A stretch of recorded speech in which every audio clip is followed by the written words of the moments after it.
Nagsimula ang gabi sa isang malamig na ihip ng hangin na nagdala ng mabigat na amoy ng alikabok at papalapit na unos. Hindi nagtagal bumuhos ang malakas na ulan na tila walang awang sumasalpok sa mga luma at kalawanging bubong na yero sa gilid ng kalsada ng Quiapo. Sa ilalim ng isang madilim at tumutulong tolda ng isang saradong tindahan, nakaupo si Mia. Nakayapos ang kanyang panginginig na mga braso sa kanyang sarili, pilit na pinoprotektahan ang kanyang bilugang tiyan. 7 buwan na siyang nagdadalang tao at ang manipis niyang bestida ay basang-basa na at dumidikit sa kanyang nanlalamig na balat. Napapikit si Mia habang naramdaman niya ang isang mahinang sipa mula sa kanyang sinapupunan. Kinausap niya ang kanyang hindi pa isinisilang na anak sa isang malambing ngunit pagod na tinig. Sinasabing magiging maayos din ang lahat at kailangan lang nilang magtiis ng kaunti pa. Ngunit sa likod ng kanyang mga salita ay ang matinding takot at kawalan ng pag-asa. Sa edad na 25, hindi ganito ang inasahan niyang buhay. Ang pangarap niya noon ay simple lang maging isang mahusay na mananahi, magkaroon ng maliit na patahian at bumuo ng masayang pamilya. Ngunit ang mga pangako ng nobyo niyang nasa abroad ay tinangay ng hangin kasabay ng balitang nagdadalang tao siya. Isang text message lang ang tinanggap niya na nagsasabing hindi pa raw ito handa. Pagkatapos noon, wala na siyang narinig pa. Dahil sa pagtigil ng padala, hindi na niya nabayaran ang upa sa maliit na kwartong tinitirhan niya. Kaninang hapon lang, sa kabila ng kanyang pagmamakaawa, itinapon ng may-ari ang iilang gamit niya sa labas at isinara ang pinto nang walang pag-aalinlangan. Ngayon, wala siyang pupuntahan, wala siyang pamilyang mauuwin. Isang matinding pagkalam ng sikmura ang nagpaalala sa kanya na isang pirasong tinapay pa lang ang laman ng kanyang tiyan mula umaga. Ang bawat patak ng ulan sa kanyang balat ay tila isang insulto, isang paalala ng kanyang kahinaan. Sa gitna ng kanyang pag-iisip, isang nakabibinging tunog ng pagkayod ng gulong sa basang aspalto ang pumunit sa ingay ng ulan na sinundan ng isang malutong na kalampag ng bakal sa bakal. Napatingin si Mia sa kalsada. Isang mamahaling itim na sedan ang bahagyang nabangga sa likuran ng isang humaharurot na taxi. Bumukas ang pinto ng sedan at lumabas ang isang lalaking nasa kalagitnaan ng 30. Matangkad ito at nakasuot ng isang mamahaling business suit. Kahit nababasa ng ulan bakas, sa tindig nito ang awtoridad at pagkainis. Hindi ka ba tumitingin sa dinadaanan mo? Ang mariing tanong ng lalaki sa driver ng taxi. Halatang sanay itong mag-utos at masunod. Nagkaroon ng maikling pagtatalo mga boses na nagpapataasan sa gitna ng unos. Nakita ni Mia kung paano kinuha ng lalaking nakasutana ang wallet nito, naglabas ng ilang piraso ng pera at iniabot sa driver ng taxi na tila pambayad sa abala. Sa pagmamadali nitong makabalik sa sasakyan upang makaiwas sa ulan, hindi nito napansin ang isang maliit na itim na leather bag na dumulas mula sa ilalim ng braso nito at bumagsak ng walang tunog sa isang maliit na sanaw sa gilid ng kalsada. Agad na umalis ang dalawang sasakyan at muling bumalik sa normal. Ang lahat ang walang tigil na buhos ng ulan at ang pagdaan ng mga sasakyan na walang pakialam sa paligid. Ngunit ang mga mata ni Mia ay nakatutok sa bagay na naiwan. Sa una, inakala niyang isa lang itong basura. Ngunit nang tumama ang ilaw mula sa isang dumadaang sasakyan, kumislap ito sa paraang kakaiba. Balat. Totoong balat. Naramdaman niya ang malakas na kabog sa kanyang dibdib. Dahan-dahan siyang tumingin sa kaliwat kanan. Walang ibang nakapansin. Gamit ang lahat ng natitirang lakas, maingat siyang tumayo habang ang isang kamay ay nakaalalay sa kanyang likod.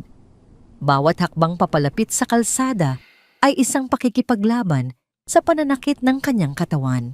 Nanginginig ang kanyang mga kamay nang abutin niya ang bag. Mabigat. Napakabigat para sa isang walang laman na bag. Bumalik siya sa kanyang kinauupuan at sumandal sa pader yakap-yakap ang bag na tila isang kayamanan. Sumilip siya sa loob. Isang makapal na salansan ng mga bagong 1,000 piso ang bumungad sa kanya. Nakatali pa ng papel mula sa bangko. Higit pa ito sa perang nahawakan niya sa buong buhay niya. Sapat para makakuha ng disenteng tirahan sa loob ng maraming buwan para makabili ng mga gamit para sa sanggol pagkain at bitamina. Isang bulong ang tila gumapang sa kanyang isipan ito na ang sagot, walang nakakita, walang makakaalam. Kailangan mo ito, kailangan ito ng anak mo. Halos masilaw siya sa mga posibilidad. Ang makatulog sa isang malambot na kama, ang hindi na muling mag-alala kung saan kukunin ang susunod na kakainin. Ngunit habang kinakapan niya ang loob ng bag, may nahawakan siyang kakaiba. Kinuha niya ito. Isang luma at makinis na rosaryong gawa sa kahoy. Bawat butil nito ay tila may sariling kwento at ang krus na nakabitin dito ay may kakaibang bigat. Hindi ito mukhang mamahalin, ngunit ramdam niya ang halaga nito. Isang halagang hindi matutumbasan ng pera. Sa isang iglap, nagbago ang lahat. Ang perang nasa loob ng bag ay kumakatawan sa kaligtasan, ngunit ang rosaryo ay kumakatawan sa pananampalataya, ang pananampalatayang ipinamana sa kanya ng kanyang yumaong ina. Ang dangal ang tanging yaman na hindi kayang nakawin sa isang mahirap. Palaging sabi nito, huminga siya ng malalim. Kung kukunin niya ang pera, mabubuhay sila ng kanyang anak. Ngunit anong klaseng buhay ang itatayo niya sa pundasyong galing sa kasalanan? Paano niya haharapin ang kanyang anak balang araw? At sasabihing ang kanilang pagsisimula ay dahil sa isang pagkakamaling sinamantala niya. Isinara niya ang bag at mahigpit itong niyakap sa kanyang dibdib. Tumingala siya sa madilim na langit. Hinahayaang dumaloy ang ulan sa kanyang muka kasabay ng kanyang mga luha. May pagpipilian siyang ginawa. Hindi ito madali, ngunit ito ang tama. Kinuha niya ang ID na nasa loob ng bag at binasa ang pangalan, Carlo Diaz, at ang address. Malayo, isang lugar na para lamang sa mayayaman. Bukas bulong niya sa sarili, ang kanyang boses ay nanginginig, ngunit buo. Bukas isasauli natin ito, anak. Ang gutom at lamig ay naroon pa rin, ngunit ang bigat sa kanyang dibdib ay tila bahagyang gumaan. Hindi dahil nalutas ang kanyang mga problema, kundi dahil sa gitna ng kadiliman, pinili niya kung sino siya. Pinili niya ang dangal. At sa katahimikan ng gabing iyon, hindi niya alam na ang desisyong iyon na ginawa sa gitna ng gutom at kawalan ng pag-asa ang magiging simula ng pagbabago ng lahat. Ang pagsikat ng araw sa Maynila ay hindi nagdadala ng ginhawa, kundi ng mas matinding init na tila dumadagan sa balat at nagpapabigat sa bawat paghinga. Halos 1 oras nang naglalakad si Mia bago pa man tuluyang magising ang buong syudad. Ang bestida niyang nabasa ng ulan kagabi ay tuyo na ngunit may bakas pa rin ng putik sa laylayan. Ang itim na leather bag ay nakatago sa loob ng isang supot na maingat niyang tangan, binalot sa isang piraso ng tela para protektahan ang laman nito. Hindi siya nakatulog. Sa tuwing ipipikit niya ang kanyang mga mata, nakikita niya ang makakapal na salansan ng pera, ang posibilidad, ang kaligtasan. At sa bawat pagkakataon, ipinapaalala niya sa kanyang sarili, hindi ito sayo. Bawat hakbang ay isang pagtitiis. Ang kanyang mga namamagang paa ay tila nasusunog sa loob ng kanyang lumang tsinelas. Ang sakit sa kanyang likod ay tumitindi dahilan upang huminto siya paminsan-minsan para habulin ang kanyang hininga. Ang ingay ng mga busina at sigawan ng mga tinder sa bangketa ay tila isang malaking alon na gusto siyang lamunin. Ngunit nagpatuloy siya isang anino sa gitna ng magulong syudad. Habang tinatahak niya ang tulay, patungo sa lugar na nakasulat sa ISD, dahan-dahang nagbago ang tanawin. Ang mga dikit-dikit na bahay ay napalitan ng mas malalawak na espasyo. Ang mga lubak sa kalsada ay naging makinis na aspalto. Ang mga gusali ay nagsitayugan, ang mga pader na salamin ay kumikinang sa ilalim ng araw. Nang marating niya ang eksklusibong subdivision sa Alabang, ang pagkakaiba ay tila mula sa ibang mundo. Malalapad at tahimik ang mga kalye na papalibutan ng matatayog na puno ng palma. Ang bawat bahay ay protektado ng matataas na pader at bakal na tarangkahan at may mga CCTV camera sa bawat poste. Ito na yon. Huminto si Mia sa tapat ng isang napakalaking itim na tarangkahan na may nakaukit na letrang D sa gitna. Sa unang pagkakataon mula nang umalis siya sa Quiapo, gumapang ang pag-aalinlangan sa kanyang puso. Paano kung itaboy siya? Paano kung akusahan siyang magnanakaw? Paano kung hindi man lang siya bigyan ng pagkakataong magpaliwanag? Sa gilid ng tarangkahan ay may isang maliit na guardhouse. Agad siyang napansin ng dalawang unipormadong gwardiya. Ang kanilang mga muka ay mabilis na nagbago mula sa pagkabagot patungo sa matinding pagdududa. Lumapit ang isa. Anong kailangan mo dito? Ang tono nito ay malamig at walang paggalang. Napalunok si Mia, pinipilit itago ang panginginig ng kanyang mga kamay. Gusto ko po sanang makausap si Mr. Carlo Diaz. Sinuri siya ng gwardiya mula ulo hanggang paa. Ang kupas niyang bestida, ang malaki niyang tiyan, ang pagod sa kanyang mga mata. Bakit anong kailangan mo sa kanya? May isa sa uli po akong gamit niya. Mahinang sagot ni Mia. Isang mahinang pagtawa ang kumawala sa labi ng pangalawang gwardiya. Ang unang gwardiya naman ay nagkrus ng braso sa dibdib. At ano naman yan? Nagatubili si Mia. Sa huli, maingat niyang inilabas ang itim na leather bag mula sa supot. Bahagyang nagbago ang tindig ng mga gwardiya nang makita ito. Saan mo nakuha yan? Tanong ng una, mas seryoso na ngayon. Napulot ko po kagabi sa may Quiapo. Nagkatinginan ang dalawang gwardiya. Maghintay ka dyan, sabi ng una. Bago pumasok sa guardhouse at may tinawagan sa telepono, naiwan si Mia na nakatayo sa ilalim ng nakakapasong sikat ng araw. Ang kanyang mga palad ay basa, hindi dahil sa init, kundi sa kaba. Ang ilang minutong paghihintay ay parang ilang oras. Ilang beses siyang nagpalit ng bigat sa kanyang mga paa para mabawasan ang sakit. Pagbalik ng gwardiya, sinabi lang nito na manatili siya dyan. Isang mahinang ugong ng makina ang kanyang narinig. At ang malaking itim na tarangkahan ay dahan-dahang bumukas. Isang makintab na itim na sasakyan ang papalabas mula sa mahabang driveway. Napigil ni Mia ang kanyang paghinga. Huminto ang sasakyan sa likod lang ng tarangkahan. Bumukas ang pinto sa likod at lumabas ang lalaking nakita niya kagabi. Si Carlo Diaz, matangkad na kasuot ng perpektong gray suit na bumagay sa kanyang matipunong pangangatawan. Ang kanyang kilos ay kalmado at puno ng kumpiyansa, ang uri ng kumpiyansang nabuo sa pagiging laging may kontrol sa lahat. Dahan-dahan niyang inalis ang kanyang dark sunglasses habang tumingin ito sa direksyon ni Miyake. Isang bahid ng pagkalito ang gumuhit sa mukha nito na sinundan ng kaunting iritasyon. May problema ba? Tanong nito sa mga gwardiya. Sir mo, sagot ng isa. Sabi po niya, may isa sa uli siyang gamit ninyo. Muling bumaling ang tingin ni Carlo kay Mia. Sa pagkakataong ito, tila ngayon lang niya talaga ito nakita. Ang pagbubuntis, ang pagod, ang bahagyang panginginig ng mga kamay nito. Lumapit si Mia, iniabot ang bag. Sa inyo po yata ito, sir. Kumunot ang noo ni Carlo at kinuha ito. Natigilan ang kanyang mga daliri nang makilala ang bag. Mabilis niya itong binuksan. Sinuri ng kanyang mga mata ang laman. Ang pera ay buo, ang mga card ay nandoon. At sa ilalim ng lahat, nakita niya ang luma at pamilyar na rosaryo.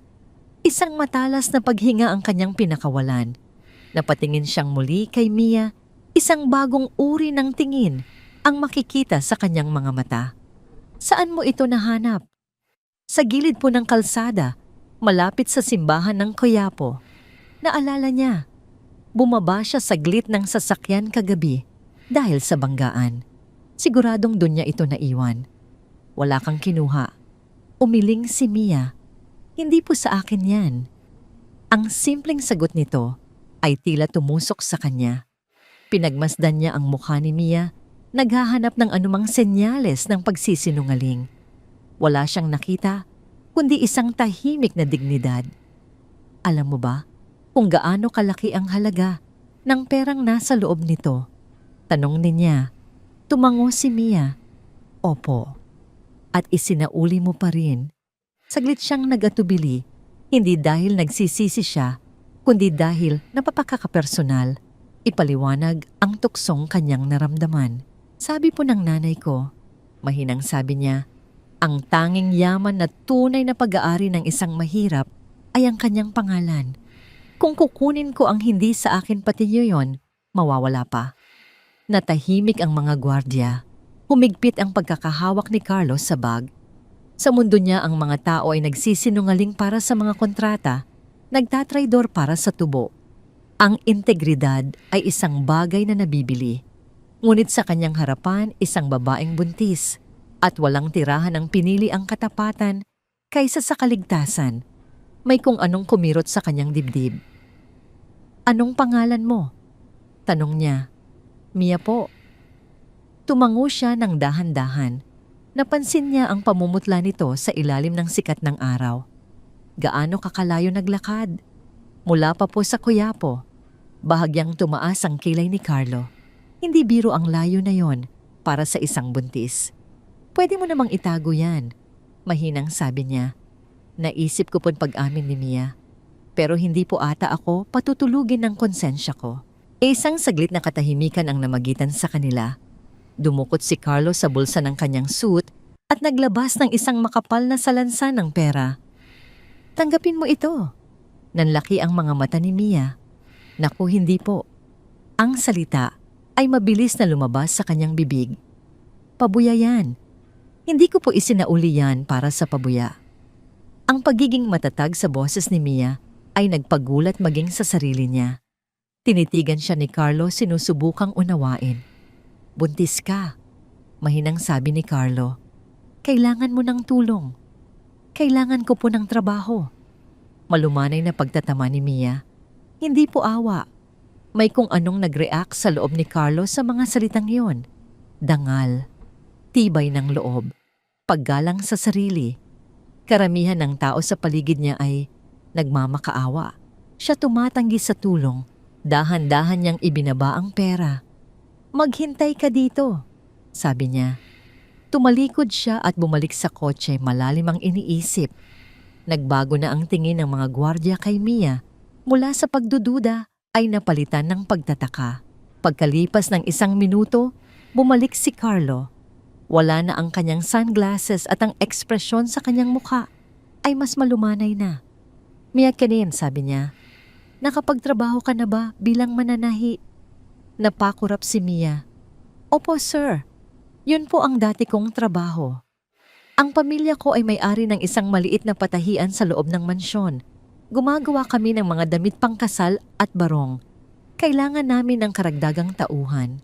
Huminto siya. May sarili kang kwarto pagkain sahod at ipapaasikaso ko ang check-up mo sa doktor. Naramdaman ni Mia na nanikip ang kanyang lalamunan. Hindi po ako nagbibigay ng limos, dagdag ni Carlo. Pagtratrabahuhan mo ito. Tila huminto ang mundo. Naglakad siya papunta rito na walang inaasahan kundi isang saradong tarangkahan. Ngayon isang pinto ang nagbubukas. Ang sanggol sa kanyang sinapupunan ay biglang sumipa ng malakas. Namuo ang luha sa kanyang mga mata. Magsisipag po ako. Sabi niya ang boses ay basag. Wala akong duda. Sagot ni Carlo. Humarap siya sa mga gwardiya.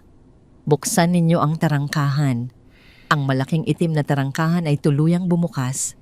Dahan-dahang humakbang si Mia mula sa mainit at maalikabok na kalsada, papasok sa malamig at malilim na driveway. Pakiramdam niya ay humakbang siya papasok sa ibang buhay. Nang sumara ang tarangkahan sa kanyang likuran, isang malakas na boses ng isang babae ang narinig niya. mula sa di kalayuan papalapit sa kanila. Carlo, ano ang ibig sabihin ng lahat ng ito? Isang matangkad at eleganteng babae ang nakatayo sa may pinto ng mansyon. Ang mga mata nito ay matalim na nakatitig sa kanya. Si Doña Victoria, ang ina ni Carlo, ang reyna ng mansyon. At sa titig nito, alam ni Mia na ang pagpasok sa tarangkahang iyon ay hindi katapusan ng kanyang pagsubok. Simula pa lamang ito, ang patahian ng mga Diaz ay hindi isang ordinaryong lugar. Ito ay isang silid na puno ng kasaysayan kung saan ang amoy ng sinulid at mamahaling tela ay kasama na sa hangin. Dito binubuo ang mga pangarap mga damit pangkasal na gawa sa pinong pinyaseda at mga barong Tagalog na buong ingat na binurdahan ng kamay.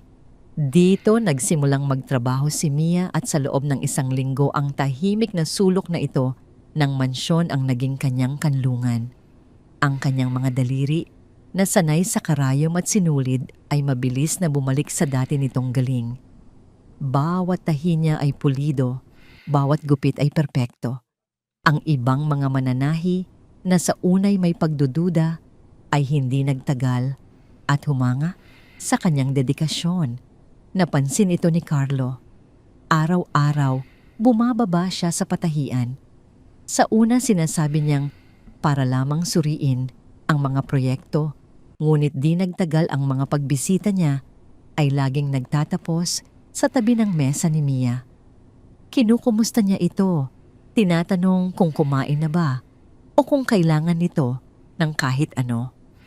Ang boses niya ay laging malumanay, isang malaking kaibahan sa bigat ng awtoridad na dala niya sa labas ng silid na yon. "Magaling ka," sabi ni Carlo isang hapon habang pinagmamasdan ng isang burdang ginagawa ni Mia. Higit pa sa magaling, isang munting ngiti ang sumilay sa labi ni Mia. "Dito po ako lumaki sa pananahi." Ang mga simpleng pag-uusap na yon ang naging liwanag sa maghapon ni Mia. Ngunit ang liwanag ay laging may kasamang anino. At ang anino ay may pangalang Melissa. Isang hapon pumasok si Melissa sa patahian na tila isang bagyong nakabihis ng sutla. Ang mataginting na tunog ng kanyang mga takong sa sahig na kahoy ay nagpatigil sa lahat. Ang kanyang mamahaling pabango ay tila lumason sa hangin. Dala niya ang isang rolyo ng pinakamahal na tela. Isang malakas na lag-apak ang umalingaw-ngaw nang ibagsak niya ito sa gitnang mesa. "Ito ang tela para sa engagement party. Ayokong makakita ng kahit isang pagkakamali. Malinaw ba?" Ang mga mata niya ay matalim na tumingin sa paligid bago tuluyang tumuon kay Mia na para bang ito ang tanging taong kailangan niyang balaan.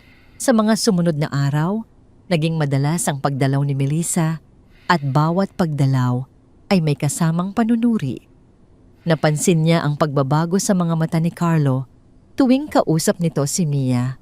Nakita niya ang paraan ng pag-aalala nito na hindi kailanman ipinakita sa kanya. Ang selos ay isang lason na dahan-dahang kumalat sa kanyang sistema. Isang araw, habang abala ang lahat, at si Mia ay seryosong nakatutok sa isang sketch ng disenyo, lumapit si Melissa na may dalang tasa ng mainit na kape. "Mukhang pagod na pagod ka." Sabi ni Melissa, ang boses ay matamis, ngunit puno ng panggagansyo. "Magkape ka muna." "Salamat po ma'am, pero ayos lang po ako." Magalang na sagot ni Mia, hindi inaalis ang tingin sa kanyang ginagawa. "Huwag ka nang mahiya." Pagpupumilit ni Melissa, at sa isang kilos na tila hindi sinasadya, ngunit perpektong nakalkula, bahagyang nadulas ang kamay ni Melissa. Ang mainit na kape ay tumapon hindi sa sahig, kundi sa mismong sketch na pinag-iingatan ni Mia. Napasinghap si Mia. Ang itim na likido ay mabilis na kumalat sa puting papel. Sinisira ang mga pinaghirapang guhit. "Oh my God, I'm so sorry!" Ang puno ng pagkukunwaring sigaw ni Melissa. "Look what you made me do. Bakit ba kasi dyan ka nakapwesto?" Mabilis na tumayo si Mia, nanginginig na pinulot ang basang papel. "Hindi po. Ako po." Anong kaguluhan ito? Isang boses na malamig at may awtoridad ang pumutol sa lahat. Si Doña Victoria ay nakatayo sa may pintuan ng kanyang mga mata ay tila dalawang matalim na punyal. Agad siyang lumapit tiningnan ang nasirang sketch at pagkatapos ay si Mia. "Victoria, it was an accident," mabilis na sabi ni Melissa.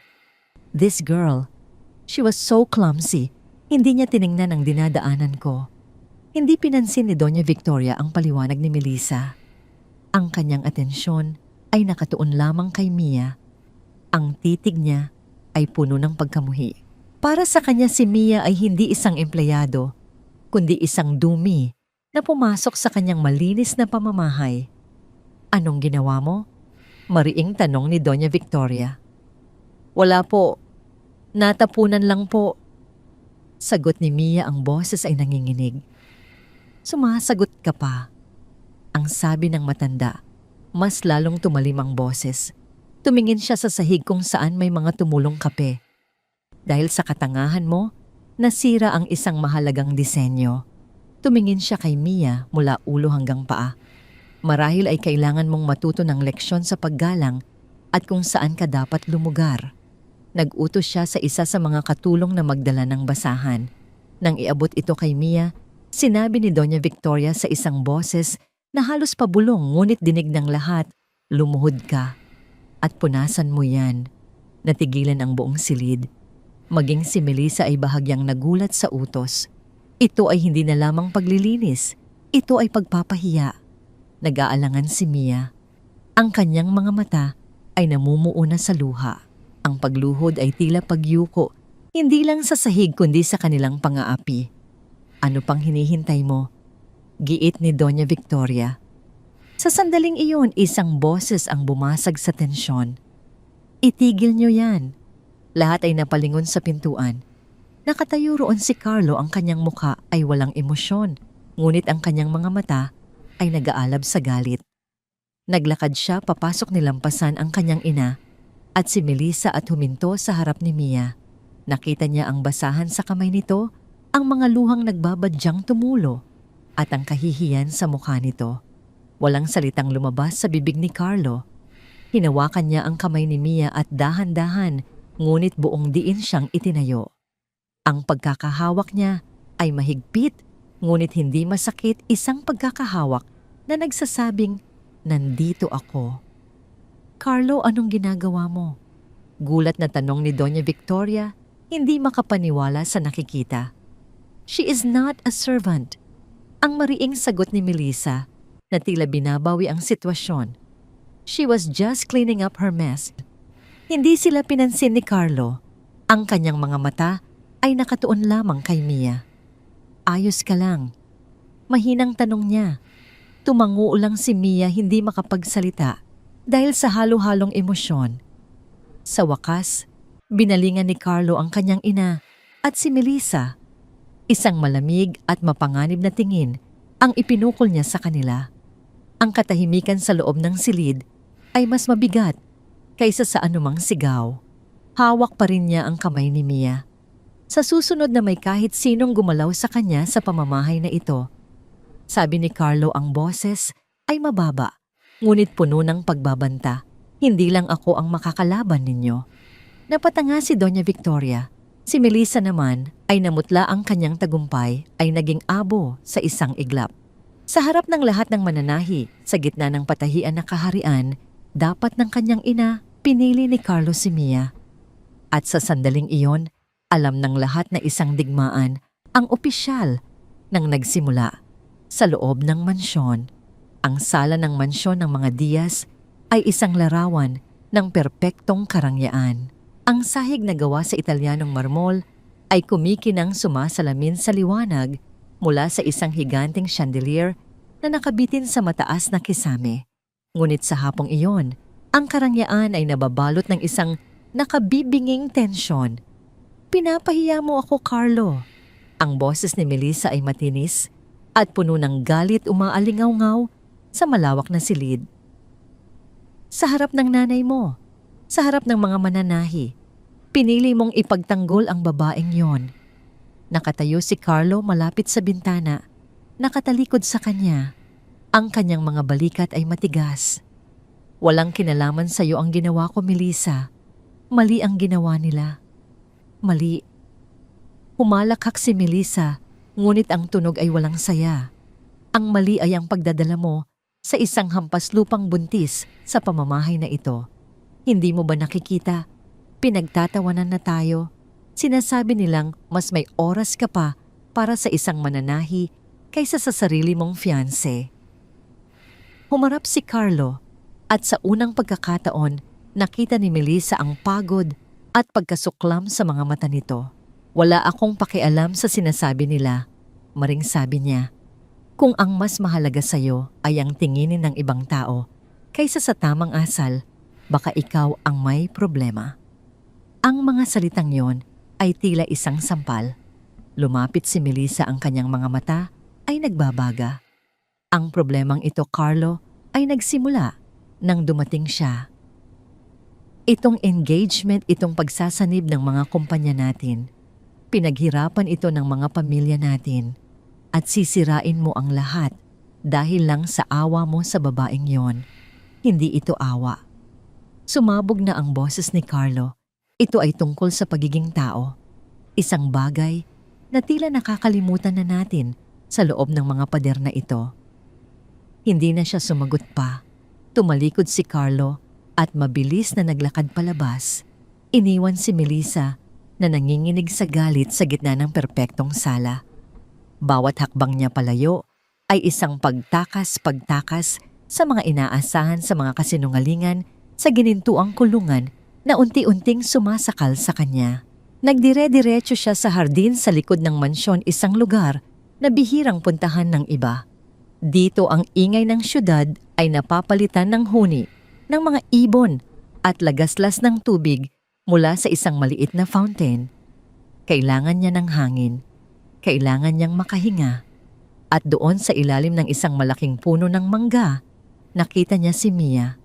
Nakaupo ito sa isang bangkong kahoy, abala sa pagtatahi ng isang maliit na damit pangkamay para sa sanggol. Ang sikat ng hapon ay malumanay na tumatama sa kanyang mukha at sa kabila ng lahat ng nangyari, mayroon siyang kapayapaan na hindi kayang bilhin ng pera. Dahan-dahang lumapit si Carlo, ayaw sirain ang katahimikan. Ngunit naramdaman siya ni Mia at marahang nag-angat ng tingin. Sir Carlo, mahinang bati niya. Huwag mo na akong tawaging sir kapag tayong dalawa lang. Sabi ni Carlo, ang boses ay pagod. Umupo siya sa kabilang dulo ng bangko, nag-iiwan ng magalang na espasyo sa pagitan nila. May problema po ba? Tanong ni Mia, ang kanyang boses ay puno ng pag-aalala. Umiling si Carlo. Wala. O baka lahat. Napabuntong hininga siya. Minsan pakiramdam ko lahat ng desisyon ko hindi sa akin galing. Para akong tau-tauhan sa isang palabas na isinulat ng iba.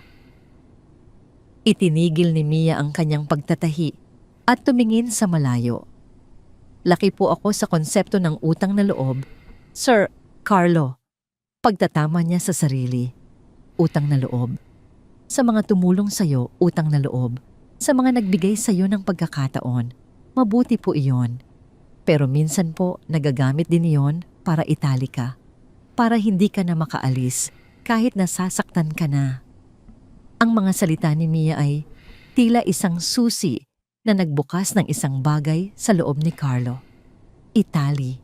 Iyon ang eksaktong nararamdaman niya. Itinali siya sa pangalan ng kanyang ama. Itinali siya sa mga ambisyon ng kanyang ina. Itinali siya sa isang kasunduang walang pagmamahal. Buong buhay ko nakatali ako. Mahinang pag-amin niya. Tumingin si Mia sa kanya, ang mga mata nito ay puno ng pangunawa, hindi awa. Ang mansyon po napakaganda. Malawak, maningning, lahat ng tao gugustuhing tumira dito. Huminto siya sandali. Pero ang kulungan, kahit gawa pa sa ginto, kulungan pa rin. Isang matinding katahimikan ang namagitan sa kanila. Sa unang pagkakataon, may isang taong nagsabi ng katotohanang matagal na niyang itinatago sa sarili. Sa piling ni Mia, hindi siya si Carlo Diaz ang CEO. Siya ay si Carlo lang, isang lalaking pagod na. Isang ngiti, isang tunay, at hindi pilit ng ngiti ang dahan-dahang gumuhit sa mga labi ni Carlo. Alam mo, Mia, ikaw ang unang taong nagsabi niyan sa akin. Sinasabi ko lang po ang nakikita ko, sagot niya. At sa sandaling iyon, isang bagay ang nagbago. Ang distansya sa pagitan nila sa bangko ay tila umikli. Ang kanilang pag-uusap ay naging isang tahimik na ugnayan, isang pag-unawa na hindi nangangailangan ng maraming salita. Ngunit hindi nila alam mula sa balkonahe ng ikalawang palapag, may isang pares ng mga matang matalim na nanonood sa kanila.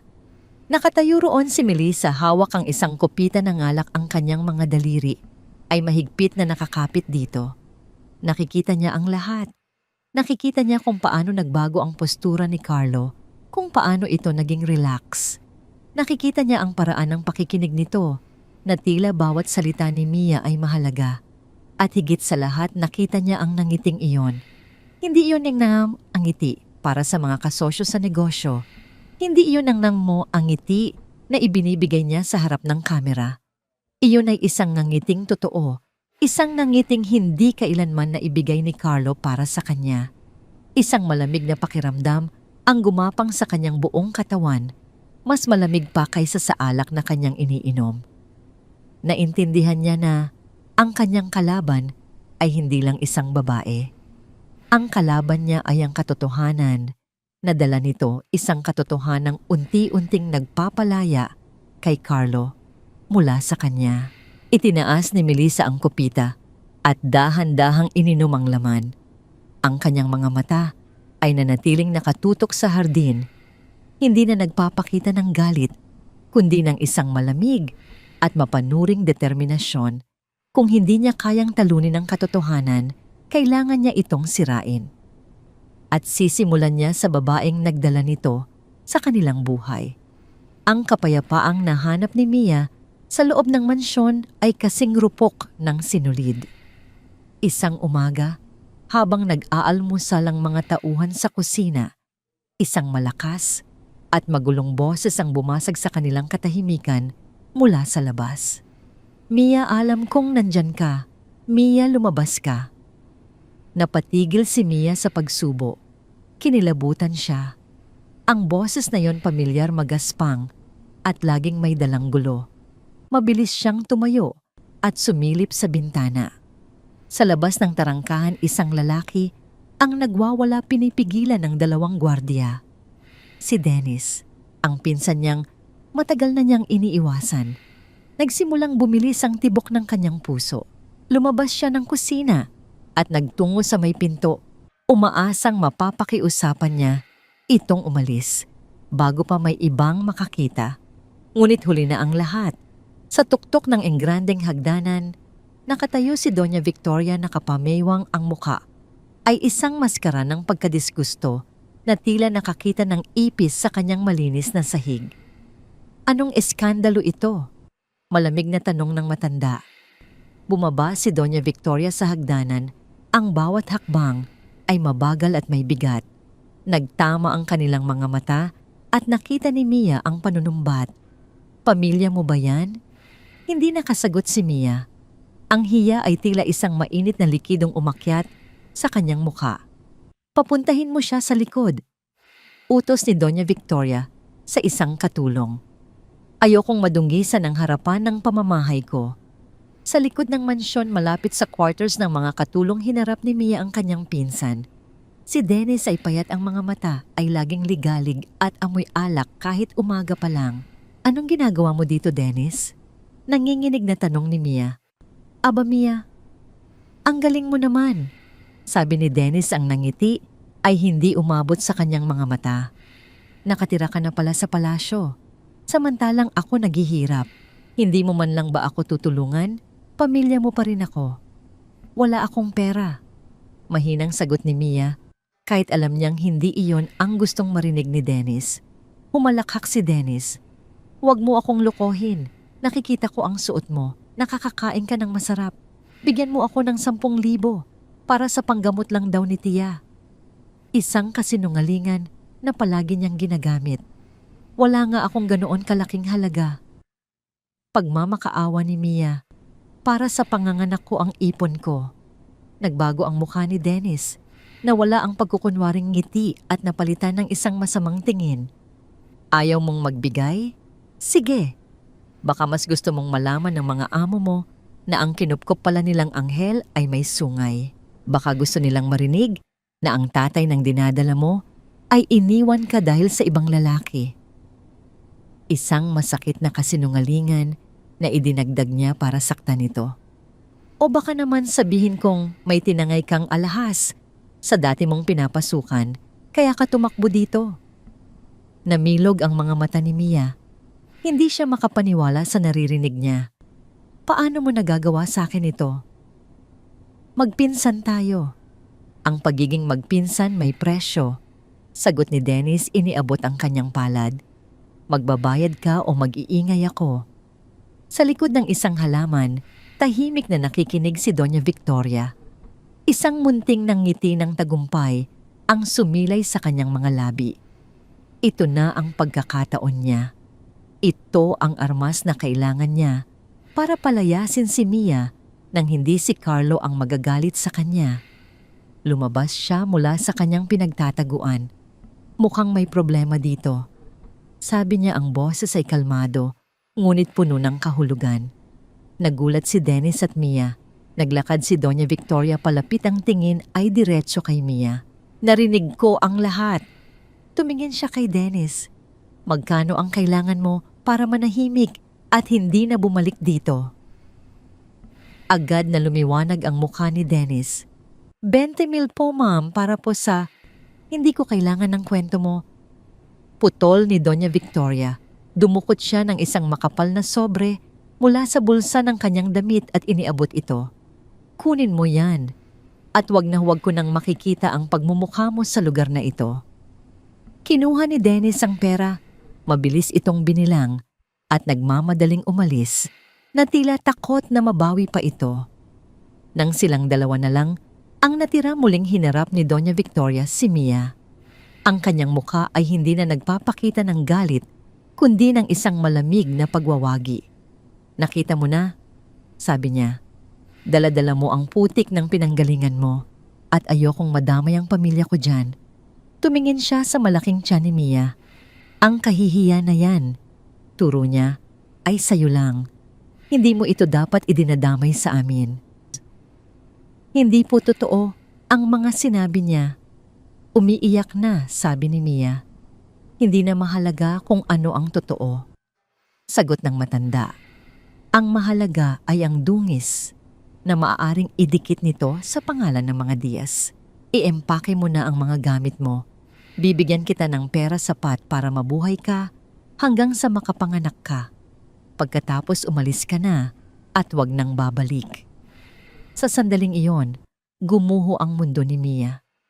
Ang kapirasong seguridad na naramdaman niya ay biglang binawi. Hindi siya aalis. Pareho silang napalingon. Nakatayo si Carlo sa di kalayuan. Ang kanyang muka ay hindi mabasa, ngunit ang kanyang mga mata ay matalim na nakatutok sa kanyang ina. Hindi nila alam kung gaano na siya katagal na nakikinig. Carlo, anak. Nagsimulang magpaliwanag si Doña Victoria. Ginagawa ko lang ito para protektahan ka. Protektahan ako mula saan, ma? Mariing tanong ni Carlo, lumalapit sa kanila. Mula sa isang taong walang ginawa, kundi maging tapat. O pinoprotektahan mo ang apelyido natin mula sa isang problema na ikaw mismo ang gumagawa. Tinuro niya ang direksyon kung saan umalis si Dennis. Hinabol ko ang lalaking yon. Binigyan ko siya ng dobleng halaga para sabihin sa akin kung sino ang nag-utos sa kanyang gumawa ng eskandalo. Isang sandali ng takot ang gumuhit sa mukha ni Doña Victoria. Hindi niya sinabi, pero hindi na kailangan. Tumingin siya kay Mia na umiiyak ng tahimik. Nakita niya ang sakit at takot sa mga mata nito. Dahan-dahan niyang inilagay ang kanyang kamay sa balikat ni Mia, isang kilos ng suporta at proteksyon. Si Mia ay mananatili dito. Sabi ni Carlo, ang boses ay pinal at hindi nag-iiwan ng lugar para sa pagtatalo. At kung meron man akong marinig na kahit isang salitang masasakit laban sa kanya, kahit galing pa sa'yo ma. Huminto siya. Isipin mong hindi mo ako anak. Ang banta ay malinaw. Isang linya ang iginuhit ni Carlo sa buhangin at sa unang pagkakataon, pinili niyang tumayo sa panig ni Mia laban sa sarili niyang ina. Nanigas si Doña Victoria. Ang kanyang muka ay puno ng hindi makapaniwalang galit. Tiningnan niya si Mia na tila ito isang ahas na pumasok sa kanyang paraiso at unti-unting nilalaso ng isip ng kanyang anak. Isang tingin na nangangako ng paghihiganti. Kung iyan ang gusto mo. Ganting sabi niya, ang boses ay nanginginig sa pinipigil na galit. Tumingin siya kay Mia. Tandaan mo ito, babae. May mga dumi na hindi kayang linisin ng kahit anong proteksyon. Tumalikod si Doña Victoria at naglakad paalis, iniwan ng isang malamig na babala sa hangin. Alam ni Mia na bagamat nailigtas siya ni Carlo, ngayon ang laban ay hindi pa tapos. Sa katunayan, nagsisimula pa lamang ito. At ang kanyang pinakamalaking kaaway ay hindi ang kasakiman ng isang pinsan, kundi ang puot ng isang ina na handang gawin ang lahat para protektahan ang kanyang trono. Ang pag-atake ni Doña Victoria ay hindi dumating sa paraang inaasahan ni Mia. Hindi ito isang sigaw o isang direktang komprontasyon. Ito ay dumating ng tahimik tuso at nakamamatay tulad ng isang ahas na gumagapang sa dilim. Isang linggo pagkatapos ng insidente kay Dennis, isang kakaibang katahimikan ang bumalot sa mansyon. Si Doña Victoria ay naging mas magalang kay Mia sa harapan ng iba, isang kabaitan na mas nakakakilabot kaysa sa kanyang dating pagkasuplada.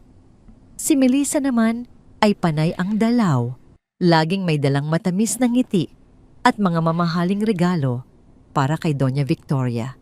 Nagmistula silang mag-ina, dalawang reyna na nagpaplano ng kanilang susunod na hakbang sa kanilang laro ng chess. Si Mia ang piyesa na gusto nilang tanggalin sa board. Isang hapon, habang nag-aayos si Mia ng mga bagong dating na tela, sa patahian, tinawag siya ni Melissa. "Mia darling," sabi nito, ang boses ay sobrang tamis. "Pwede mo ba akong tulungan? Ang bigat nitong kahon ng mga accessories.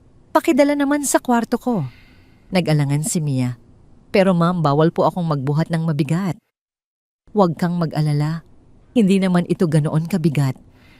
Pagpupumilit ni Melissa habang itinutulak ang isang maliit na kahon papunta sa kanya. "Sige na please, masakit kasi ang likod ko." Dahil ayaw niyang gumawa ng gulo, maingat na binuhat ni Mia ang kahon. Totoo ngang hindi ito gaanong mabigat. Inihatid niya ito sa malawak na silid ni Melissa. Habang inilalapag niya ang kahon sa ibabaw ng vanity table, nakita ni Mia ang isang napakagandang singsing na diamante na nakapatong doon, kumikinang sa ilalim ng ilaw. Iyon ang engagement ring ni Melissa. "Salamat Mia, you're such a doll," sabi ni Melissa habang minamasdan siya mula sa salamin. May kakaibang kislap sa mga mata nito. Kinabukasan sumiklab ang impyerno. Isang malakas na sigaw mula sa silid ni Melissa ang gumising sa buong mansyon. "Nasaan na? Nasaan na ang singsing ko?" Nagmamadaling pumasok ang mga katulong sa kanyang silid. Nakatayo si Melissa doon, ang buhok ay bahagyang magulo, ang mukha ay isang perpektong larawan ng pag-aalala. "Nawawala ang engagement ring ko. Iniwan ko lang dito kagabi." Agad na tinawag ni Doña Victoria ang lahat ng tauhan. Pinatayo sila sa sala na parang mga kriminal na hahatulan. Ang hangin ay mabigat sa akusasyon. Walang aalis sa bahay na ito hanggat hindi lumalabas ang singsing. Mariing utos ni Doña Victoria. Ang kanyang mga mata ay matalim na tumingin sa bawat isa, ngunit mas matagal itong tumitig kay Mia. "Baka naman kung saan mo lang nailagay, Melissa," mahinahong sabi ni Carlo na kararating lang mula sa kanyang opisina. "Imposible." Ganting sabi ni Melissa, ang mga luha ay nagsisimulang mamuo sa kanyang mga mata. "Sigurado akong may kumuha. Marahil ay isang taong desperado Isang taong nangangailangan ng pera. Ang huling mga salita ay malinaw na ipinatutungkol kay Mia. Anong ibig mong sabihin? Tanong ni Carlo. Ang kanyang panga ay nagsimulang tumigas. Bago pa makasagot si Melissa, nagsalita si Doña Victoria. Para maging patas sa lahat, hahalughugin natin ang mga kwarto ninyo. Kung walang itinatago, walang dapat ikatakot. Nagsimula ang paghahalughog. Si Mia ay nanatiling tahimik, ang kanyang mga kamay ay mahigpit na nakahawak sa kanyang tiyan. Alam niya sa kanyang sarili na wala siyang ginawang masama, ngunit isang malamig na takot ang gumapang sa kanyang likod. Ito ay isang patibong. Nang marating nila ang maliit na kwarto ni Mia, isang katulong ang naghalungkat sa kanyang mga damit. Pagkatapos binuksan nito ang kanyang maliit na bag na laging nakasabit sa gilid ng kama. At doon, mula sa loob ng bag, isang bagay ang kumislap. Dahan-dahang inilabas ng katulong ang diamanteng singsing. Isang kolektibong paghinga ng pagkagulat ang narinig mula sa lahat. Tila huminto ang pag-ikot ng mundo. Lahat ng mata ay napunta kay Mia. Ang kanilang mga tingin ay puno ng panghuhusga, pagkasuklam at pagtatraidor. Hindi sa akin yan. Nautal na sabi ni Mia. Ang kanyang muka ay namutla na parang papel. Tumingin siya kay Carlo, nagmamakaawa. Hindi ko alam kung paano napunta yan dyan. Anong hindi mo alam? Sigaw ni Melissa. Ang kanyang pagkukunwaring pag-aalala ay napalitan na ng isang matagumpay na galit. Magnanakaw, ahas.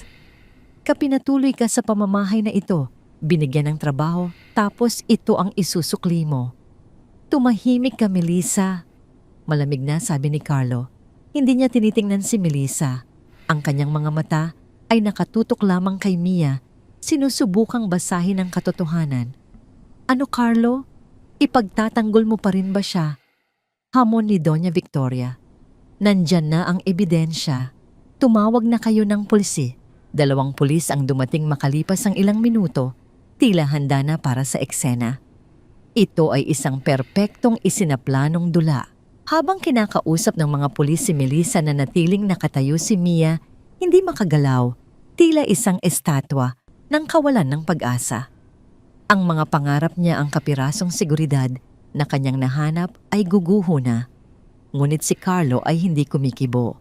Tahimik lang siyang nagmamasid, ang kanyang utak ay mabilis na nag-iisip. Sandali, sabi niya sa mga pulis. Ang kanyang boses ay kalmado, ngunit may bigat. Lahat ay napatingin sa kanya. Naglakad si Carlo papunta sa kanyang ina. Makailan ninyo ipinalagay ang mga bagong high-resolution na CCTV sa buong mansyon? Noong 1 buwan lang, hindi ba? Isang bahid ng gulat ang dumaan sa mukha ni Doña Victoria. Oo, pero anong kinalaman niyan dito? Lahat sagot ni Carlo. Tumingin siya sa mga pulis. Bago ninyo dalhin ang sinuman, gusto kong makita natin ang footage mula sa hallway, papunta sa kwarto ni Melissa, at sa hallway malapit sa kwarto ni Mia. Mula kagabi hanggang kaninang umaga. Namutla si Melissa. Hindi na kailangan yan. Nandito na ang ebidensya. Bakit, Melissa May, ayaw ka bang makita namin? Tanong ni Carlo. Ang kanyang mga mata ay matalim na. Tila nakikita ang kaluluwa nito. Sa security room sa harap ng malaking monitor, pinanood nilang lahat ang recording. Unang ipinakita ang footage ni Mia na pumapasok sa kwarto ni Melissa, dala ang kahon. Pagkatapos, lumabas siya na walang dala, walang kahina-hinala. Pagkatapos, pinatakbo nila ang oras. At doon sa bandang 3:00 ng madaling araw, isang anino ang lumabas mula sa kwarto ni Melissa. Naglalakad ito ng dahan-dahan palihim. Nang tumama ang ilaw mula sa bintana, sa mukha nito, malinaw na nakita ng lahat kung sino ito. Si Melissa. Pumunta ito sa hallway malapit sa kwarto ni Mia, lumingon-lingon, at nang masigurong walang nakakakita, pumasok ito sa kwarto ni Mia. Wala pang 1 minuto lumabas na itong muli at bumalik sa sariling silid. Isang nakabibinging katahimikan ang bumalot sa silid. Ang tanging maririnig ay ang mahinang ugong ng computer. Humarap si Carlo kay Melissa. Ang mukha nito ay hindi na maputla. Abo na ito sa kulay. May gusto ka bang ipaliwanag? Malamig na tanong ni Carlo. Hindi makapagsalita si Melissa. Ang kanyang perpektong plano ay gumuho sa harap niya. Tumingin si Carlo sa kanyang ina, ang kanyang mga mata ay puno ng pait at pagkadismaya. Alam niyang may kinalaman din ito sa plano. Sa wakas humarap si Carlo kay Melissa. Ang kanyang boses ay walang emosyon, ngunit bawat salita ay tila isang punyal. Tapos na tayo, sabi niya. This engagement is over. Napasinghap si Melissa tila hindi makapaniwala. Carlo, hindi mo pwedeng gawin yan. Umalis ka na sa pamamahay na ito. Sabi ni Carlo hindi pinapansin ang kanyang pagmamakaawa. Tumingin siya sa mga pulis. At kung itutuloy niya ang kaso laban kay Mia, ipakita ninyo sa piskal ang video na ito. At magsasampa ako ng kaso laban sa kanya para sa paninirang puri. Ang banta ay pinal, isang matinding sampal sa pagkatao at dangal ni Melissa. Tumalikod si Carlo at naglakad palayo, ngunit huminto siya nang makita si Mia na nakatayo sa may pintuan ng mga luha ay tahimik na dumadaloy sa kanyang mga pisngi. Ang kanyang mundo ay binaligtad winasak at binuo muli sa loob lamang ng isang oras. At sa gitna ng lahat ng iyon, si Carlo ang naging kanyang bato. Siya ang kanyang tagapagtanggol. Ngunit alam ni Mia na ang pagwawakas ng isang engagement ay hindi nangangahulugang pagwawakas ng gulo. Sa katunayan, ang galit ng isang babaeng nasaktan at napahiya ay isang apoy na mas mahirap patayin. Ang pagkansela sa engagement ay isang bombang sumabog sa marangyang mundo ng mga Diaz at ng pamilya ni Melissa. Ang balita ay kumalat na parang apoy sa kanilang social circle, dala ang mga bulong-bulungan at espekulasyon. Para kay Melissa, hindi lang ito pagkawala ng isang mapapangasawa.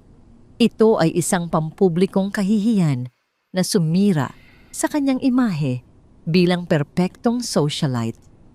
Ang kanyang pagmamahal kung mayroon man ay napalitan ng purong galit. Isang galit na nakatutok sa iisang tao, si Mia.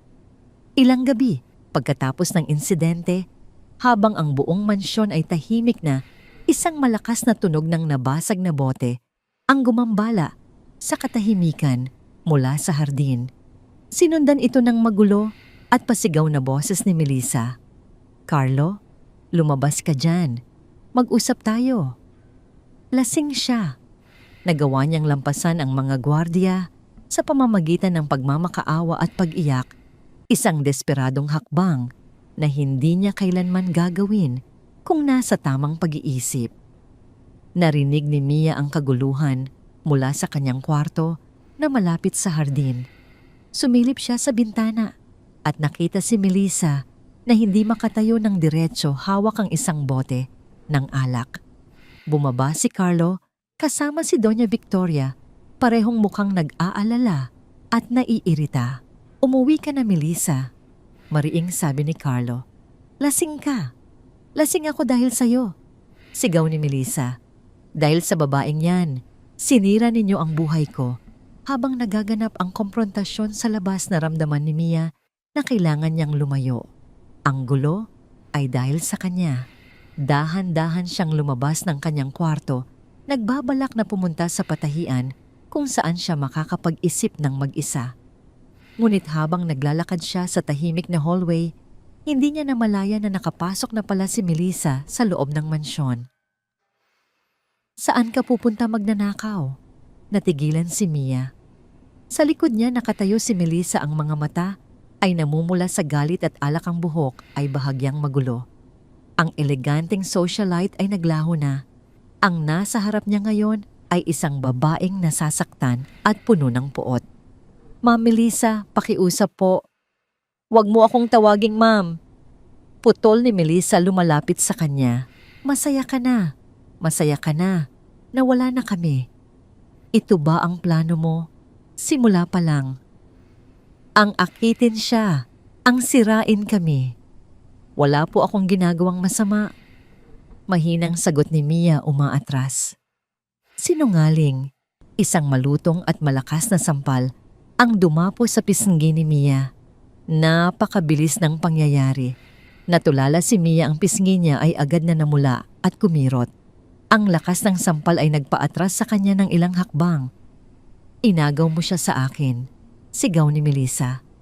Isang hamak na mananahi na may dalang anak ng kung sino, anong karapatan mo? Sa sobrang galit sinugod ni Melissa si Mia.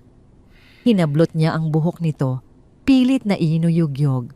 Napasigaw si Mia hindi dahil sa sakit, kundi dahil sa takot, para sa sanggol sa kanyang sinapupunan. Tama na po. Pagmamakaawa niya sinusubukang protektahan ang kanyang tiyan. Ngunit si Melissa ay hindi na nakikinig. Kinuha niya ang isang florerang nakapatong sa isang mesa at ibinato ito sa pader, malapit sa ulo ni Mia. Nagkalat ang bubog at tubig sa sahig. Mamatay ka na sana. Sigaw ni Melissa, ang kanyang mukha ay puno ng luha at galit. Ikaw at ang daladala mong malas. Ang salitang malas ay tila gumising sa isang bagay sa loob ni Mia. Ang kanyang takot ay biglang napalitan ng isang matinding pagnanais na protektahan ang kanyang anak. Gamit ang lakas na hindi niya alam na mayroon siya itinulak niya, si Melissa palayo.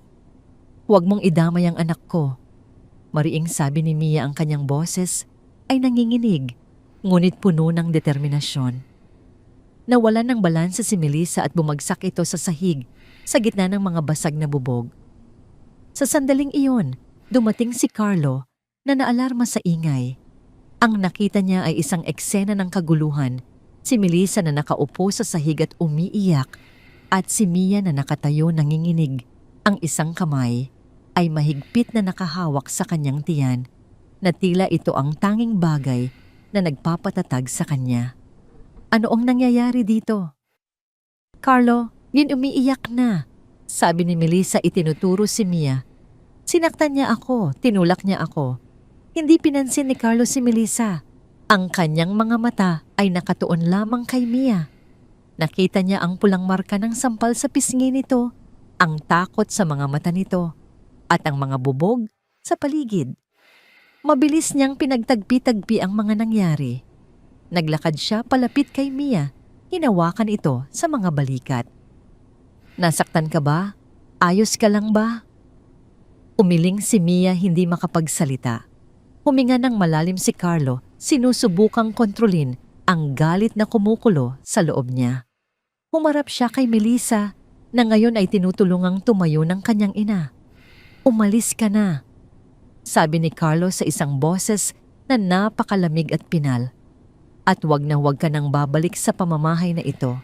Kung makita pa kita, kahit isang anino mo lang sa lugar na ito, sisiguraduhin kong pagsisisihan mo.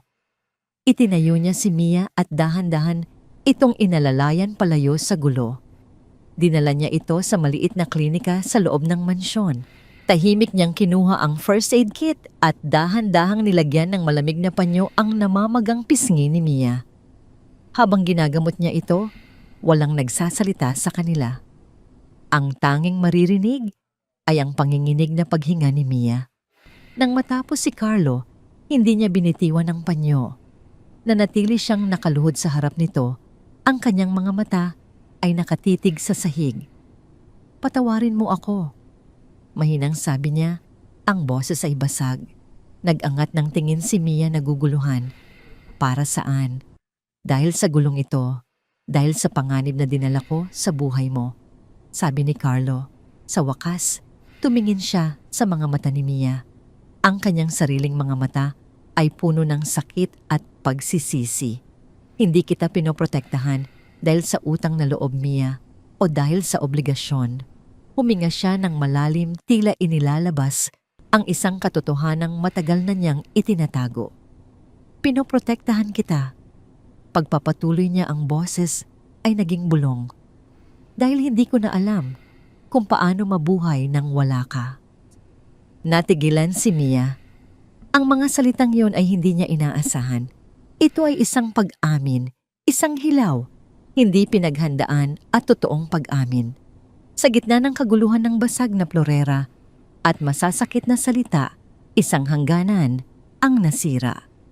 At sa pagkasira nito isang bagong bagay ang nagsimulang mabuo.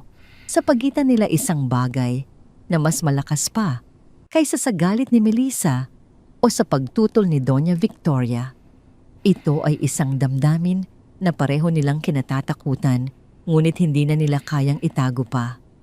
Ang gabi ng 40 anibersaryo ng Korporasyon ng mga Diaz ay dapat sanang isang pagdiriwang ng tagumpay at yaman. Ang buong mansyon ay nagniningning sa ilalim ng libu-libong maliliit na bumbilya. Ang amoy ng mamahaling alak at sariwang bulaklak ay humahalo sa malambing na tugtog ng biolin na nanggagaling sa mga propesyonal na musikero.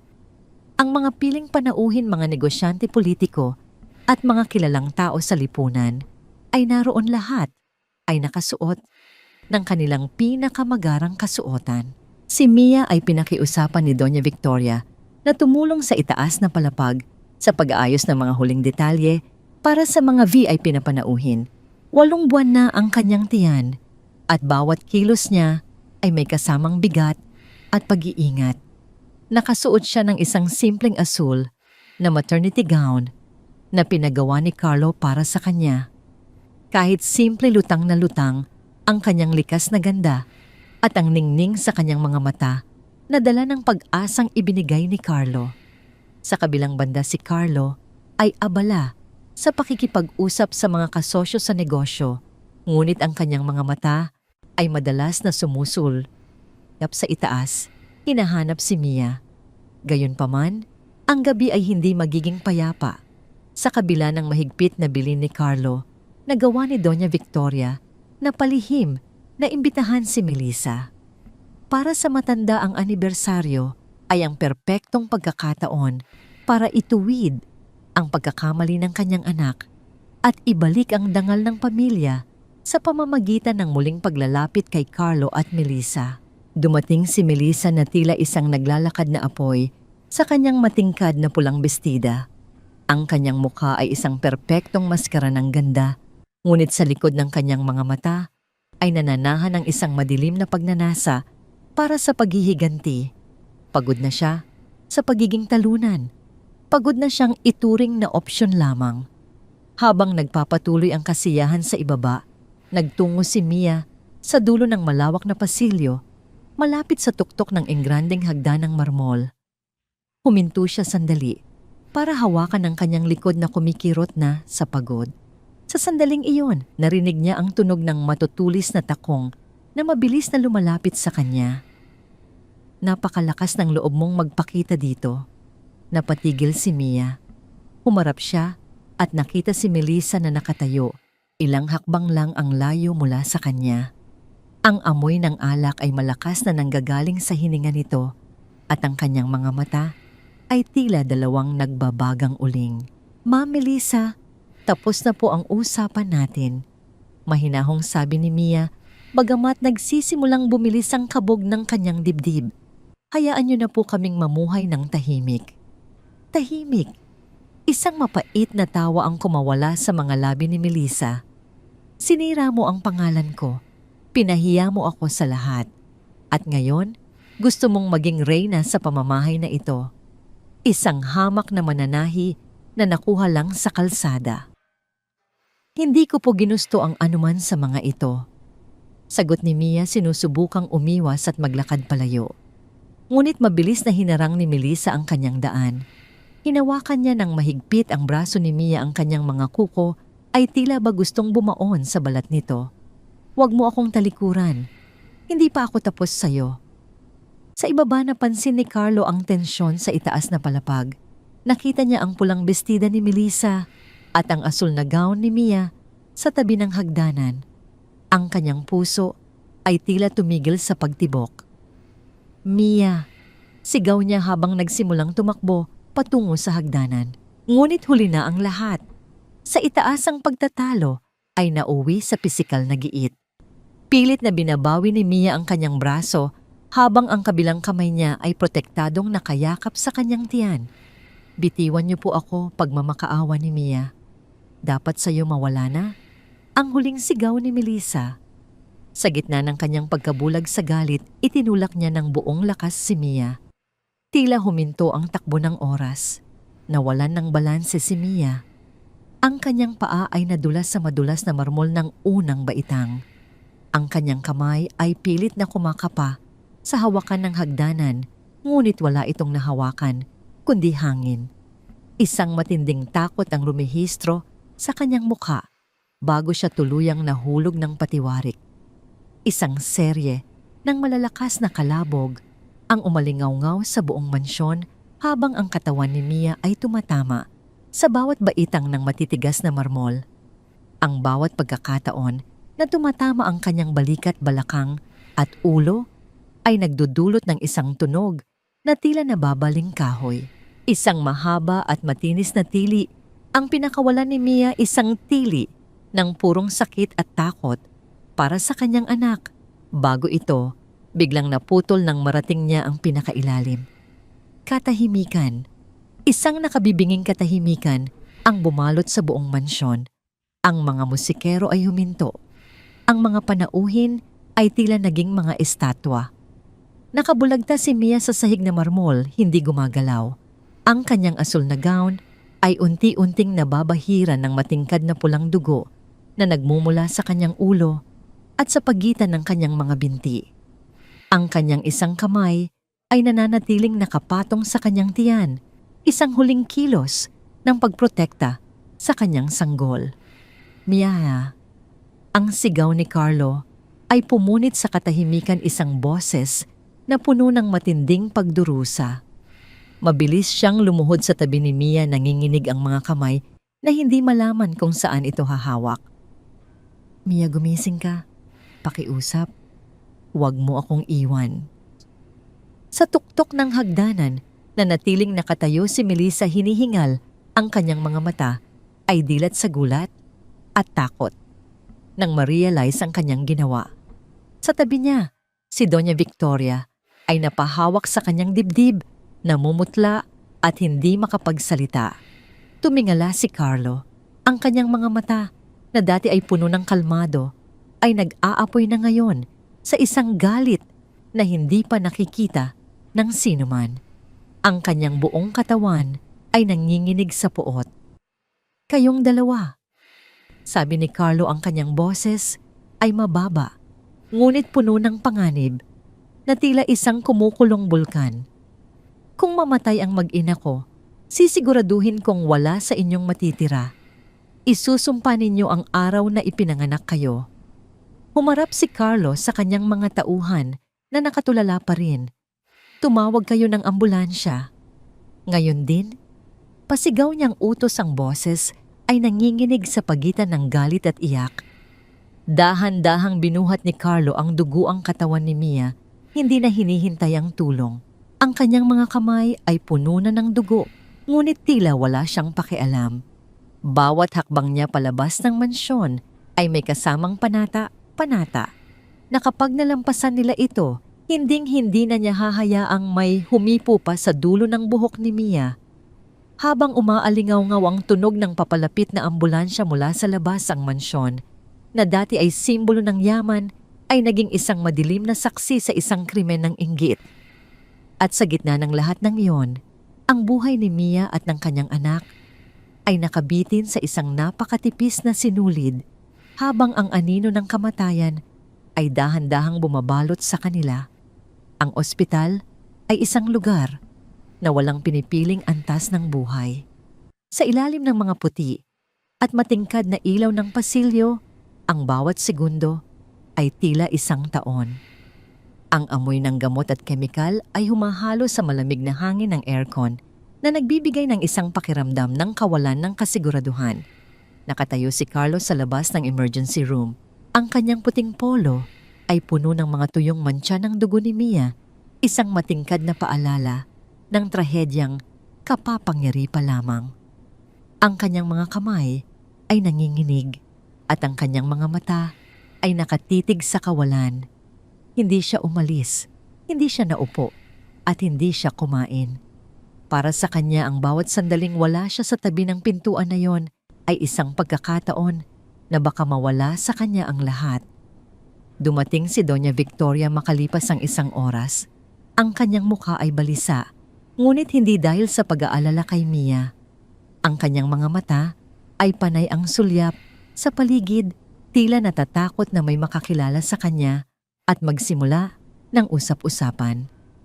Carlo, mahina niyang tawag lumalapit sa kanyang anak. Kailangan nating mag-usap. Ang mga panauhin, ang media, kailangan gawa natin ito ng paraan para hindi masira ang pangalan ng pamilya.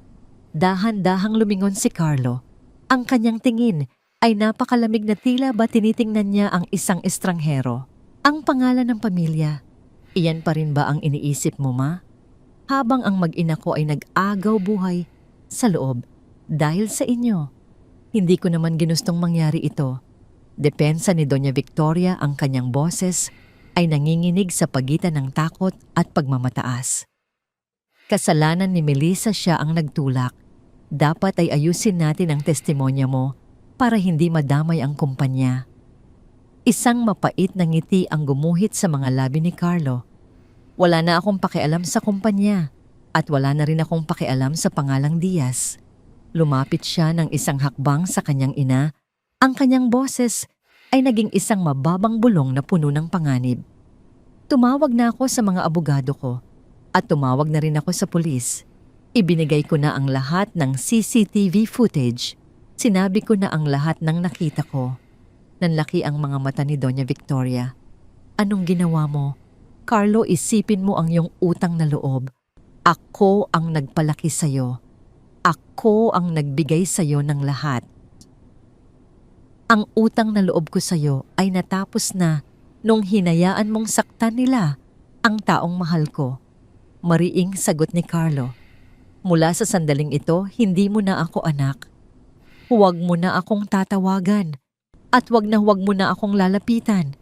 Ang yaman mo, ang mansyon mo. Lamunin mo silang lahat hanggang sa mabulunan ka sa kalungkutan. Napahawak si Doña Victoria sa kanyang dibdib, tila hindi makapaniwala sa narinig. Ang kanyang pinakamalaking takot, ang pagkawala ng kontrol at ang pagkasira ng kanyang reputasyon ay nangyayari na sa harap niya. Tumalikod si Carlo at hindi na muling tumingin sa kanyang ina. Iyon ang huling beses na kinilala niya ito. Sa kabilang dulo ng ospital, ang mga pulis ay naroon na rin para arestuhin si Melissa. Nakita ni Carlo kung paano ito kinaladkad palabas ng lobby umiiyak at nagmamakaawa. Ang kanyang pulang bestida ay gusot-gusot na at ang kanyang mukha ay puno ng maskara na humalo sa mga luha. Walang naramdamang awa si Carlo. Ang tanging naramdaman niya ay ang isang malamig na katarungan. Eksaktong 3:00 ng madaling araw nang bumukas ang pinto ng emergency room. Lumabas ang isang doktor na bakas ang pagod sa mukha. Agad siyang sinalubong ni Carlo. Sir, stable na po ang pasyente, simula ng doktor. Isang malakas na buntong hininga ang pinakawalan ni Carlo at tila ba bumalik ang lakas sa kanyang mga binti. Ngunit dahil sa tindi ng pagbagsak, kailangan naming isagawa ang isang emergency cesarean section. Kailangang mailabas ang sanggol ngayon din para hindi na ito lalong mapanganib. Gawin ninyo ang lahat. Pakiusap ni Carlo. Pakiusap, iligtas ninyo sila. Ang mga sumunod na oras ay isang paglalakbay sa pagitan ng langit at impyerno. Nanatili si Carlo sa chapel ng ospital. Kinuha niya ang lumang rosaryo na nasa loob ng itim na leather bag ni Mia, ang parehong rosaryo na naging dahilan ng kanilang pagkikita. Hinawakan niya ito nang mahigpit ang bawat butil ay tila nagdadala ng kanyang mga panalangin. Sa wakas, isang nurse ang lumapit sa kanya. Sir Carlo, binabati ko po kayo. Isang malusog na sanggol na babae. Naramdaman ni Carlo ang mga luha na dahan-dahang dumadaloy sa kanyang mga pisngi. Ang bigat na dinadala niya sa loob ng maraming taon ay tila biglang naglaho. Pinayagan siyang pumasok sa recovery room pagkalipas ng ilang sandali. Doon nakita niya si Mia Nakahiga ito, maputla ang mukha na tila isang porselanang estatwa sa ilalim ng malamig na ilaw ng silid. May mga benda sa kanyang ulo at ang kanyang mga braso ay may mga saksak ng suwero, ngunit ang mahalaga ay ang mahina at regular na pag-angat at pagbaba ng kanyang dibdib. Buhay siya. Sa tabi ng kama ni Mia, sa loob ng isang maliit at malinis na plastik na higaan, naroon ang kanilang anak. Isang napakaliit na sanggol na may kulay rosas na balat at itim na buhok. Natutulog ito nang mahimbing ang mga maliliit na daliri ay bahagyang nakakuyom. Dahan-dahang lumapit si Carlo, tila natatakot na baka maglaho ang lahat kapag gumawa siya ng ingay. Lumuhod siya sa tabi ng kama ni Mia at kinuha ang kamay nito. Maingat na hinalikan ang likod ng palad nito. Ang init ng balat ni Mia ay nagbigay sa kanya ng katiyakang hindi siya nananaginip. "Salamat," bulong ni Carlo. Ang kanyang boses ay basag sa matinding emosyon. "Salamat sa hindi pagsuko." Sa sandaling iyon, dahan-dahang nagmulat ng mata si Mia. Sa simula ay malabo ang kanyang paningin, ngunit nang makita niya ang pamilyar na mukha ni Carlo, isang mahinang ngiti ang sumilay sa kanyang mga labi. Ang anak ko." Mahina niyang tanong, ang boses ay halos pabulong na. Inalalayan ni Carlos si Mia na bahagyang lumingon sa gilid. "Narito siya, Mia. Ligtas siya. Isang napakagandang batang babae." Nagsimulang dumaloy ang mga luha sa mga mata ni Mia nang makita ang sanggol. "Liwanag," sabi niya, ang kanyang boses ay nanginginig sa kagalakan. Ang pangalan niya ay Liwanag dahil siya ang nagdala ng liwanag sa pinakamadilim na bahagi ng buhay ko. Tumango si Carlo, pinupunasan ang sariling mga luha. "Liwanag, napakagandang pangalan." Huminga ng malalim si Carlo, tila inilalabas ang lahat ng bigat na kanyang naramdaman. "Mia, tapos na ang lahat. Wala na tayong babalikan sa mansyong yon. Paglabas ninyo dito, magsisimula tayo ng bagong buhay. Isang buhay na malayo sa puot, malayo sa mga kasinungalingan, at malayo sa mga taong gustong manakit sa inyo." "Paano ang kumpanya mo?" tanong ni Mia, puno ng pag-aalala. "Hahayaan ko ang mga abogado ko na ayusin ang lahat," sagot ni Carlo nang walang pag-aalinlangan. "Ang yaman at kapangyarihan ay walang halaga kung mawawala kayo sa akin. Natutunan ko na ang leksyon ko, Mia. Ang tunay na yaman ay hindi nasa loob ng isang vault o nasa pangalan ng isang gusali. Narito ito sa harap ko." Nagtagpo ang kanilang mga mata at sa tahimik na silid na yon, tanging ang mahinang tunog ng makinang nagbabantay sa tibok ng puso ni Mia ang maririnig. Isang panata ang nabuo sa pagitan nila nang walang kailangang sabihing salita. Isang bagong umaga, ang dahan-dahang sumisilip sa bintana ng ospital, dala ang unang sinag ng araw na tumatama sa mukha ng sanggol na si Liwanag. Ang bagyo ay lumipas na at bagamat may mga sugat na kailangang hilumin ng katarungan, ay nagsimula na ring gumulong. Si Melissa ay nahaharap sa mga seryosong kaso at si Doña Victoria ay naiwang mag-isa sa kanyang malaking mansyon, nabubuhay sa gitna ng kanyang sariling kahihiyan. Sa huling pagkakataon, hinawakan ni Carlo ang kamay ni Mia ng mas mahigpit. "Hindi na kita bibitawan muli," pangako niya.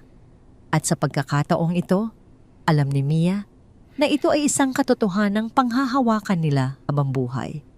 6 na buwan ang mabilis na lumipas. Ang mansyon ng mga Diaz ay nananatiling nakatayo sa tuktok ng burol sa Alabang.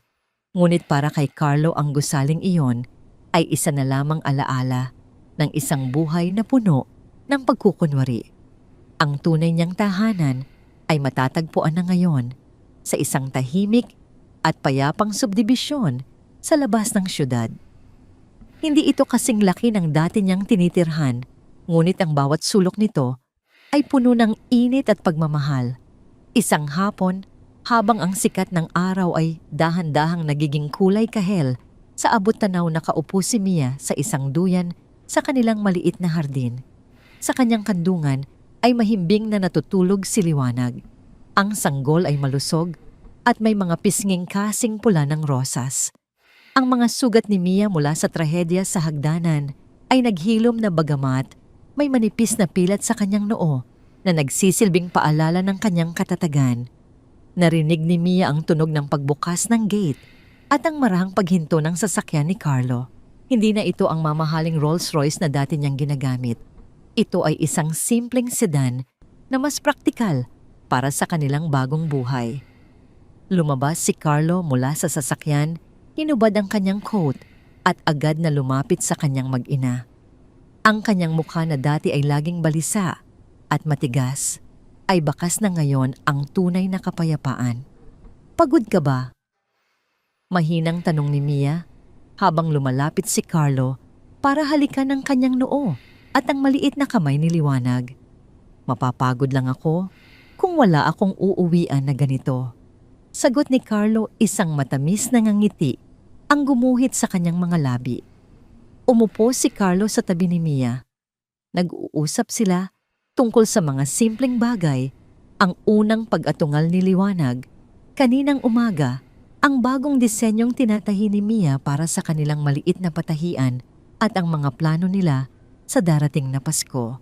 Wala na ang mga pag-uusap tungkol sa stocks mergers at mga pampulitikang laro ng kumpanya. Ipinasa na ni Carlo ang pamamahala ng korporasyon sa isang board of directors at pinanatili lamang ang sapat na shares para suportahan ang kanyang pamilya. Sa gitna ng kanilang usapan, hindi na iwasan ni Mia na itanong ang tungkol sa mga taong naging bahagi ng kanilang madilim na kahapon. Nabalitaan mo ba sila? Tanong ni Mia, ang boses ay puno ng pag-aalinlangan.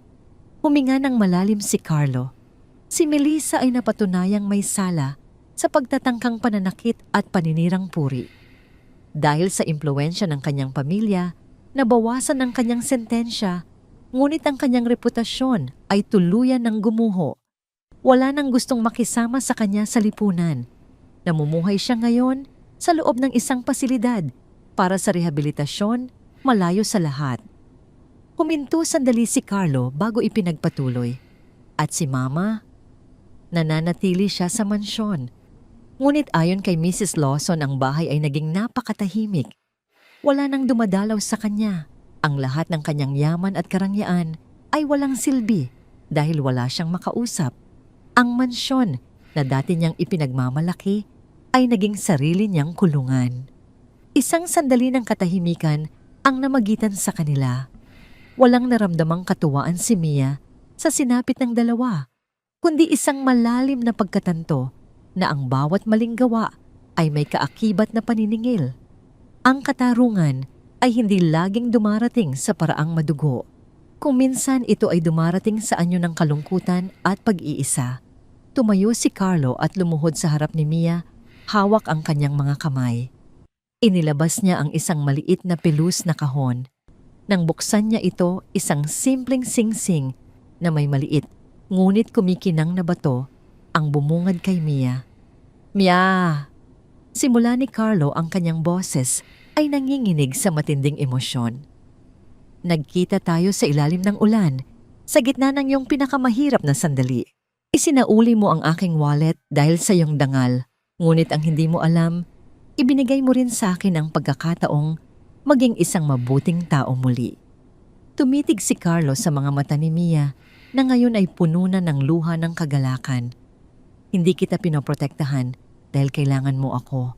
Pinoprotektahan kita dahil ikaw ang aking buhay. Mia, papayag ka bang maging asawa ko sa harap ng Diyos at ng ating anak? Hindi na kailangan ng maraming salita. Tumango si Mia at habang isinuso ni Carlo ang singsing, naramdaman nila ang isang uri ng kaligayahan na hindi kayang bilhin ng anumang halaga ng pera. Pagkalipas ng isang buwan, isang simpleng kasalan ang idinaos sa isang maliit na kapilya. Naroon si Mrs. Lawson na umiiyak sa tuwa habang pinapanood ang dalawa. Walang media, walang malalaking pangalan, Tanging ang mga taong tunay na nagmamahal sa kanila. Si Mia ay napakaganda sa kanyang puting gown na siya mismo ang nagdisenyo at nagtahi. Habang naglalakad siya sa altar, dala ang maliit na siliwanag, alam ng lahat na ito ang simula ng isang bagong yugto. Pagkatapos ng kasal, habang sila ay naglalakad palabas ng simbahan, biglang bumuhos ang isang mahinang ambon. Napatigil si Mia at tumingala sa langit. Naalala niya ang gabi sa Quiapo, ang gutom ang lamig at ang desperasyon. Naalala niya ang itim na leather bag na nakita niya sa sanaw ng tubig. Tumingin siya kay Carlo at ngumiti. Salamat sa pagbagsak ng wallet na yon, biro niya. Natawa si Carlo at niyakap siya ng mahigpit habang pinapayungan sila. Salamat sa hindi mo pagtalikod sa iyong konsensya. Ang kwento ni Mia ay hindi lamang kwento ng isang babaeng swinerte sa buhay. Ito ay kwento ng integridad sa gitna ng pagsubok. Pinatunayan niya na ang pinakamahalagang yaman na maaaring taglayin ng isang tao ay hindi ang perang nasa loob ng wallet, kundi ang katapatang nagbubukas ng pinto patungo sa tunay na pag-ibig at kapayapaan. Habang papalayo ang kanilang sasakyan sa simbahan, ang liwanag ng hapon ay dahan-dahang naglaho, ngunit ang liwanag sa loob ng kanilang mga puso ay mananatiling nagniningning habang buhay. Ang bagyo ay tapos na at sa wakas, ang bahaghari ay narito na para manatili.